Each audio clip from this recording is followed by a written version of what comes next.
School के सचिव father Pramod खेस, शिक्षक प्रतिनिधि हालांकि हमारे बीच में नहीं है श्रीमती मुक्ता खेस, सम्मानित शिक्षक शिक्षकेतरगण, यहाँ आए हुए सभी अभिभावकगण और मेरे प्रिय विद्यार्थियों, मैं पूरे विद्यालय परिवार की ओर से आप सभी का इस नए सत्र 2026 और 2027 की पहली पेरेंट्स मीटिंग में हार्दिक स्वागत करता हूं। आप सभी एक दूसरे के लिए जोरदार ताली बजाएंगे। ये शिक्षा क्या है? कहा जाता है कि शिक्षा सिर्फ किताबों में लिखे शब्दों को याद करना नहीं है, बल्कि शिक्षा वह रोशनी है, वह प्रकाश है जो अज्ञानता के अंधेरे को मिटाती है।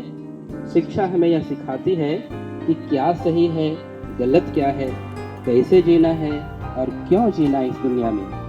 एक सुंदर बात भी कही गई है, अगर आप किसी व्यक्ति को एक दिन के लिए भोजन देना चाहते हैं तो उससे मछली ही दे दें, लेकिन अगर आप उसे जीवन भर के लिए सक्षम बनाना चाहते हैं तो उससे शिक्षा दे दें। Good morning, hearty welcome.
बहुत बहुत धन्यवाद आप सभी को। और जैसे हम देख रहे हैं, ये जो खड़े हैं हमारे विद्यार्थी, कुछ लोग बैठ गए, सभी को खड़े हो जाइए नए वाले।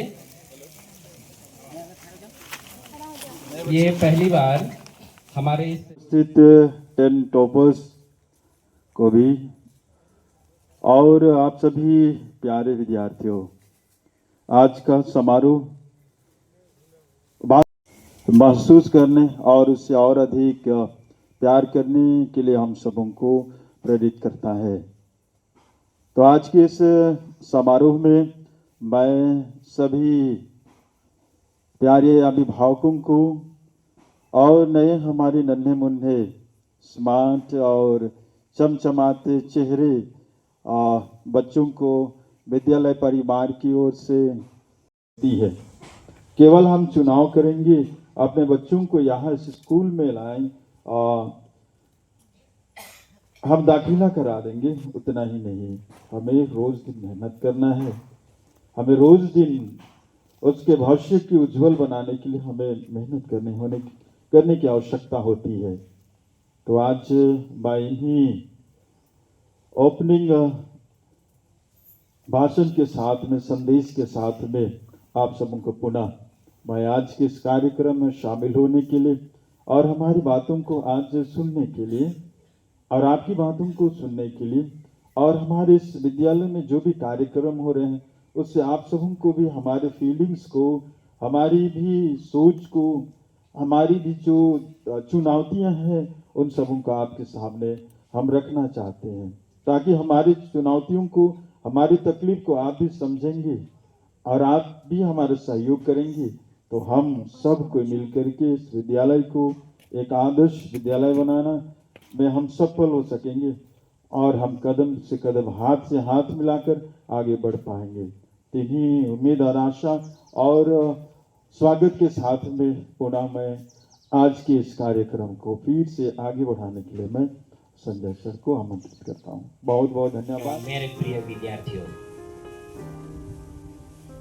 जैसे मेरा टॉपिक आप लोगों को मालूम है, अभिभावक या माता पिता और बच्चों के बीच संबंध। कितने माता पिता अपने बच्चों से प्यार करते हैं? कितने माता पिता अपने बच्चों से प्रेम करते हैं?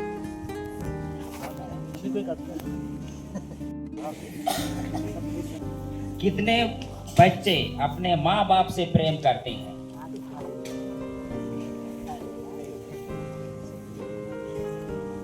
दूसरा, स्कूल भेजती है क्या हम जायजा लेते हैं? अभिभावक शिक्षकों से जिला का और हम सभी का मान बढ़ाया है। इनकी सफलता के पीछे न जाने कितनी रातों की मेहनत होगी, कितनी त्याग और कितनी लगन छुपी हुई होगी। हम पूरे विद्यालय परिवार की ओर से इन सभी टॉपर्स का दिल से। मेरा नाम एमन प्रवीण है। मेरा नाम लवली कुमारी है।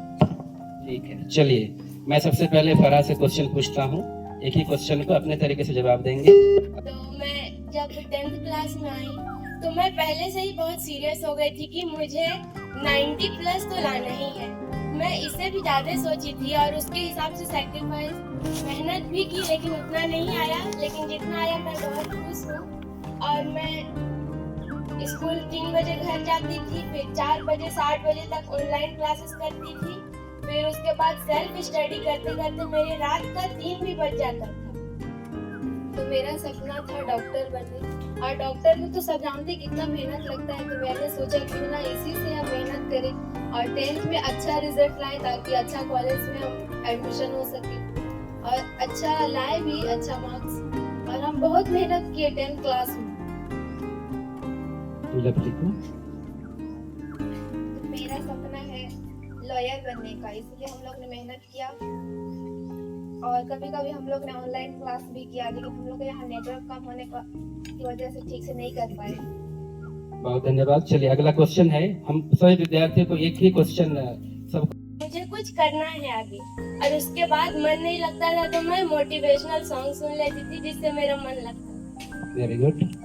पिता और अभिभावक आपके सफलता के पीछे कितना बड़ा योगदान किए, क्या क्या काम किए कि आपको सफलता मिली होगी? माता पिता और टीचर जैसे हमें मतलब समझे, मेरे के लिए वही बहुत बड़ी बात है। कभी मतलब ऐसे होता है ना कि टीचर्स और स्टूडेंट को समझ में नहीं आता, लेकिन यहाँ के टीचर्स बहुत ही अच्छे हैं, बहुत अच्छी तरह से बच्चों को ये करते हैं, मतलब समझाते हैं, समझ में नहीं आता है तो बताते हैं। और हम लोग और बहुत ही मतलब हेल्पफुल है टीचर्स लोग। और हम भी मेहनत किए, लेकिन सबसे ज्यादा टीचर्स और पेरेंट्स का ही था। लवली, आपको क्या लगता है? माता पिता और टीचर। माता पिता घर में टाइम देते थे पढ़ने के लिए, और टीचर्स का बड़ा योगदान रहा। हमें समझाते थे और नहीं जानते थे हम लोग तो पूछने जाते थे और हमें समझाते थे टीचर। बहुत धन्यवाद। लास्ट क्वेश्चन, आप कहना चाहेंगे, क्या सलाह देंगे इन्हें? मैं यही सलाह देना चाहूंगी कि जो अभी टाइम है उसे बर्बाद नहीं कीजिए, अपने टाइम को पढ़ाई में लगाइए। और कभी भी अपने आप को किसी से कंपेयर मत कीजिए, किसी से भी कंपेयर नहीं करना है। सोचना है कि मैं ही सबसे अच्छी हूँ या अच्छा हूँ, मैं बहुत अच्छा कर सकता हूँ, बस यही सोच के आपको चलना है। और अपने फैमिली के बारे में भी सोचना है। मैं सोचती हूँ कि यहाँ कोई उतने अमीर भी नहीं है, सब मिडिल क्लास फैमिली से आते हैं, तो उनको सोचना है बच्चों को कि मेरा फैमिली अभी इतना अच्छा नहीं है तो मुझे ही इसे बदलना है। और आप भी एक जरिया हो अपने फैमिली को बदलने के लिए। तो अच्छे से अपने टाइम को पढ़ाई में लगाइए और टाइम वेस्ट मत होने दीजिए। बाद में इसी टाइम की आपको कीमत पता चलेगी, अभी तो नहीं चलती होगी। मुझे भी उतना नहीं लगता था टाइम का, लेकिन अभी लगता है कि अगर और थोड़ा लगाई रहती मैं तो अभी और अच्छा होता, लेकिन जितना हुआ बहुत अच्छा है। आपको क्या लगता है अमन? आप छोटे बच्चों को क्या सलाह देना चाहेंगे? अगर मैं कुछ बोलूंगी और ये सुनेंगे तो ये मेरे के लिए बहुत अच्छी बात है कि आप लोग हमेशा मेहनत कीजिए, बिना मेहनत का कुछ नहीं होता है। अगर आपको समझ में नहीं आता है तो आप टीचरों से हेल्प कीजिए, वो लोग से पूछिए, वो लोग बहुत ही बताने के लिए हमेशा तैयार रहते हैं। और टाइम हमेशा मैनेजमेंट कीजिए, क्योंकि टाइम हम लोग के लिए बहुत कम रहता है। हम लोग 10th क्लास में बहुत मेहनत किए, आप लोग सोच नहीं सकते हैं। हम लोग यहाँ पहुँचने के लिए दिन रात एक किए थे पढ़ने के लिए। हम लोग और अच्छा कर सकते थे, लेकिन इतना ही कि उस समय भी हम बहुत खुश हैं। लवली, आप क्या संदेश देना चाहेंगे बच्चों को? सभी विषयों को रूटीन बना के पढ़िए और टाइम मैनेजमेंट कीजिए और ज़्यादा मोबाइल मत चलाइए। मेरा टॉपिक है अनुशासन, डिसिप्लिन और स्कूल में विद्यार्थियों की उपस्थिति कैसे है। अनुशासन हमारे जीवन का एक महत्वपूर्ण अंग है। अनुशासन के बिना हमारा जीवन उज्जवल या सफल नहीं हो सकता है, हम आगे बढ़ नहीं सकते हैं। ये अनुशासित नहीं होंगे तो शिक्षित या शिक्षा देना बहुत मुश्किल और कठिन हो नहीं आते हैं। आज न केवल टीचर्स को बल्कि अभिभावकों को इनके बारे में थोड़ा गहराई से मनन चिंतन करने की जरूरत है। मेरे प्रिय अभिभावकों, आप सबों से मैं अनुरोध करता हूँ कि जरूर अपने बच्चों के लिए एक माहौल तैयार कीजिए और स्कूल भेजिए। नवाज बेगम, शिक्षकगण, यहाँ उपस्थित सभी सम्मानित माता पितागण, सभी विद्यार्थीगण, आप सभी को गुड मॉर्निंग, जोहार। आप लोगों ने देखा है कि कालीचरण रोड उधर पहाड़ की ओर जा रहा था, हम लोगों ने विरोध किया और किसी माध्यम से डीसी साहब से कांटेक्ट किया और उनको यहाँ पर बुला करके सारी समस्याओं को सुना और ये रोड का निर्माण कराया ताकि बच्चों को आने जाने में प्रॉब्लम ना हो, ताकि बच्चे यहाँ पर अच्छे से बरसात के दिनों पर भी आकर यहाँ पर पढ़ाई लिखाई अच्छे से कर सकें। ये सब छोटी छोटी भेदियाँ हैं। साथ ही आप सभी को पता होगा ये विद्यालय जो है 1966 ईस्वी के लिए हम लोगों ने फिलहाल बनाया और उसको बच्चों करके सही सलामत आपके बच्चों को तक पहुँचाने का कार्य किया। तो उर्मांसी हम लोग लेकर जो है कि जूट और इन बच्चों को जितना हो सके नई नई चीज़ों को दिखाने का प्रयास किए, क्योंकि बहुत सारे बच्चे रांची नहीं गए और उनको भी हम लोग घुमाकर अच्छे से दिखा करके सारी चीज़ों को लाने का प्रयास किए। विद्यालय की उपलब्धि है। अभी ये इन बच्चों के बारे आप लोगों ने सुना, इन बच्चों को मैं बहुत बारीकी से जाना ये बच्चे कैसे मेहनत करते थे। रात रात को कभी कभी हमारी बातें होती थी तो बताते थे कि सर इतना देर तक हम लोग पढ़ाई करते हैं और सुबह फिर आते हैं, फिर कुछ भी नहीं मिलता है दुनिया में। खूब मेहनत करना पड़ता है पढ़ाई को लेकर, तब जाकर ही आता है। और जैसे 97% जो हमारा विद्यालय का रिजल्ट रहा है, ये 100% हो सकता था। इसमें कुछ अभिभावकों की क्लास आया होगा, 180 से 190 दिन क्लास चला है 10 क्लास का, उसमें 30 से 40 दिन ही मात्र क्लास आया है। उस पर भी हम लोग बहुत प्रयास किए कि वो क्लास आए और क्लास करें, पास करें, लेकिन नहीं आया। टीचर्स में वाकई का छोड़ छोड़ के उनको होता था 2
विद्यालय के सभी 10 टॉपर्स को मैं तहे दिल से बधाई देता हूँ और जितने भी विद्यार्थी जो सफल हुए हैं उन सब आप जो कहे विद्यार्थियों के लिए जो कि नया दारू नशा पान पूरी भ्रष्ट होता है, बीड़ी सिगरेट, हम जो है हमें अच्छी संगति जो है इन सारे चीजों से दूर रखती और वो सफल व्यक्ति जरूर बनता है। 15 दिन का एक कार्यक्रम सरकार की ओर से चलाया गया जिसको रुवाड़ कहते हैं, बैक टू स्कूल।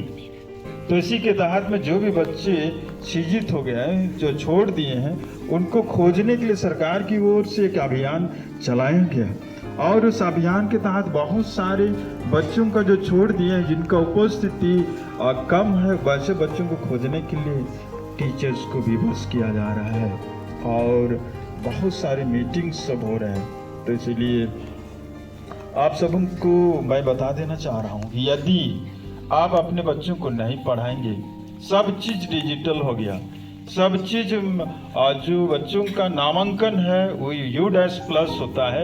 एक वेबसाइट है, सरकार की वेबसाइट है, उसमें सब बच्चों का नामांकन हो जाता है और उसी से बच्चों का स्कॉलरशिप भी बनता है। बच्चों का जो मैया सावित्रीबाई फुले योजना होता है उसी से ये होता है, स्कॉलरशिप भी उसी से जुड़ा हुआ है।